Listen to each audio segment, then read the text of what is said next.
This video will include discussions on racism, sexual harassment, transphobia, bullying, and diversity in the publishing industry. Be aware, the opinions presented are my own. I'm giving my commentary on this subject. I love the book talk community because of what's happening right now. Book talk agrees on nothing. We don't agree on who's a problematic author.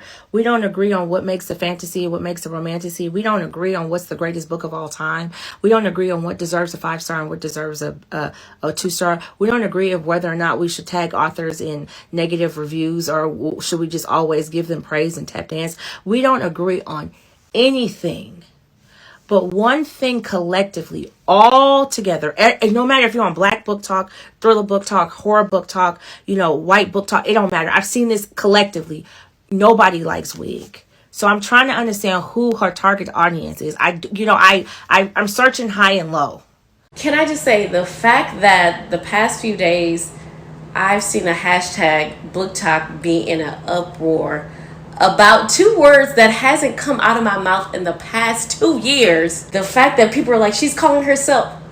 First of all, if you know me or if you've ever met me, the only thing I ever call myself, aside from my actual government name, is I always said since I was a kid, I want to be this generation's Oprah Winfrey. To see so many think pieces and negative videos from people that claim to have me blocked, from people that claim to hate me, to despise me, I can't even bear her screams and all this. It blows my mind. To see them say, oh, we've never voted. First of all, booktok isn't a hashtag. A powerful hashtag, don't get me wrong. I would love to point me out as this villain character when time and time again, you see from my videos, I make my videos, I go about my life. I've never been one to use my platform since the beginning to belittle, to speak down on, to spew hate. Online community known as booktok even has its own queen.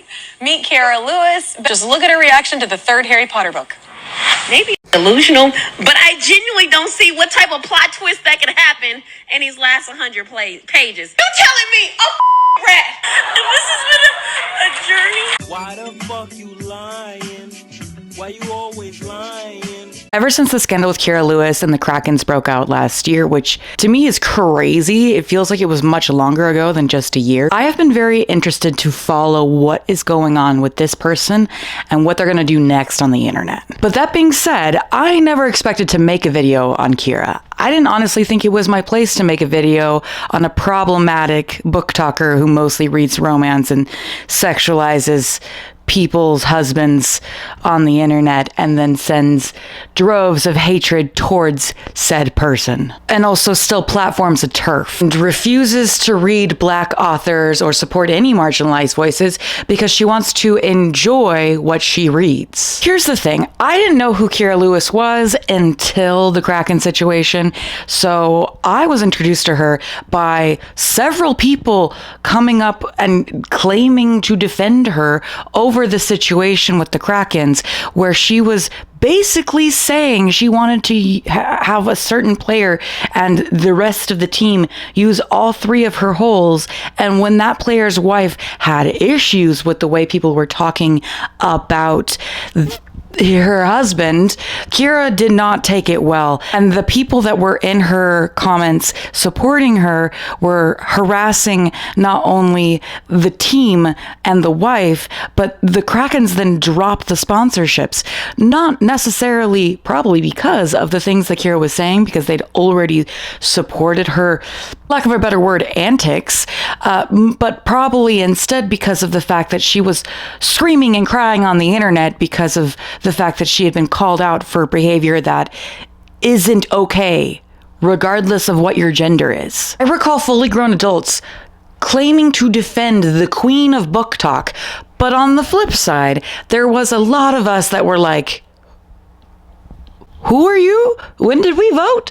I don't remember electing you. To center myself a little bit in this situation, I want to talk a little bit about who I am in this community. I've been on BookTube for almost a decade, and the first time that I made a video on this channel about importance and diversity in my own reading, it was 2017. It's been something I've been passionate about pretty much the entire time I've been on any kind of bookish platform. So for me, I definitely don't understand how a BookTok creator can have the access to national television networks after this particular scandal that happened last year. Kira Lewis is not a representative of the BookTok community. She has garnered a huge following, mostly due to those ridiculous antics previously mentioned and her complete lack of morals or ethics when it comes to supporting other creators of color or any marginalized communities at this point, from what I can tell. Now, I do think that Kelly Clarkson had no idea who Kira Lewis was.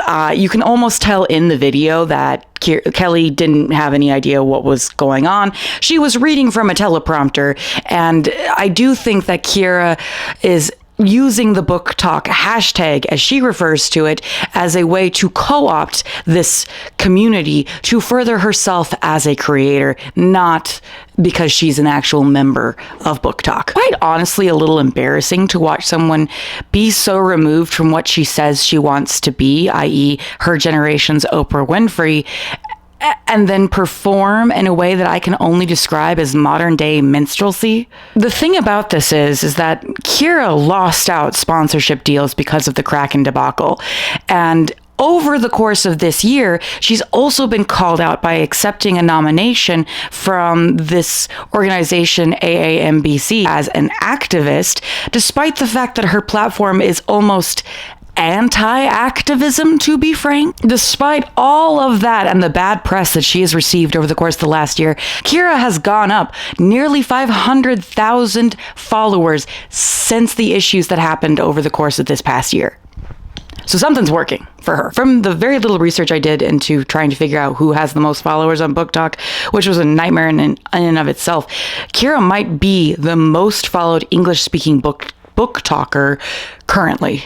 So this almost jovial response about being called out yet again for claiming this title of being Queen of BookTok, she doesn't care about the community that she's representing at all. Honestly, when Kira was saying she's never used those 2 words to describe herself, by the way, it's 3 words, Queen of BookTok, someone gave Kelly Clarkson that term. It was either someone on Kira's team who works for her, or it was Kira herself. So her saying she's never used this to describe herself is bamboozling, to be honest. Now, look, do I think that Kira is continually pissing off the BookTok community as a secret potion to getting as much attention on her feed as possible? I'm not saying it, but I don't know. Now, I'm not going to say one way or another if Kira is doing this intentionally to get a rise out of people so that her content is pushed to as many platforms as possible. She has nearly doubled her following size since the Kraken incident, and over the course of the year, I have seen a ton of paid content pushed onto my feed from her, even though I've had her blocked for most of this time because I just don't want to see her content. This behavior leads me to believe that Kira Lewis has discovered the magic potion for her to gain success, and she will stop at nothing to get there. That includes platforming Harry Potter, because there is no one more out of touch in the year of our Lord Beyonce 2024 than Harry Potter fans. And hey, maybe you're one of those people that still support Kira Lewis and think that what she's doing is nothing wrong. And if you're still into this video, I have some news for you about that. And bear in mind, this is my opinion on that kind of take, so to speak. If you feel like you just like to enjoy whatever heavily marketed book that has come out from the publishing industry recently, that you don't care about the race or the background of the author that you're reading from, and you just read whatever makes you feel good about yourself, my opinion on that take is that you have been inundated with a severe lack of empathy that only supports the capitalistic, patriarchal, white supremacist society that we live in right now. And hey, if you're okay with that, good for you, I guess. I sure as hell am not making as much money as Kira Lewis is at this whole social media thing. And I could have been making a lot more money if I decided that money in the bank was more valuable to me than my morals. This video is a lot less funny than I thought it would be, to be honest, when I started kind of diving into this situation. And it's also just concerning to me because I know for a fact talking about Kira Lewis is what she wants. She wants you angry. She wants you upset. She wants to be the most hated person on BookTok, even though she will continue to come out here and call, or other people will call her the queen of BookTok, and we will all get mad about it because she knows she's not the queen of BookTok. She knows she's not even part of the community. That's why she refers to it as a hashtag. She doesn't consider the actual community when she's making a lot of money and getting all of these brand deals and still discussing people in an objectifying way, because to her, it's all dollar signs, baby. And that is all for me today. I hope you guys enjoyed. If you would like more content, definitely check out the second channel for vlogs, and as well as my Patreon for more bonus content. I will be going now. Like, subscribe, all the good stuff. Bye.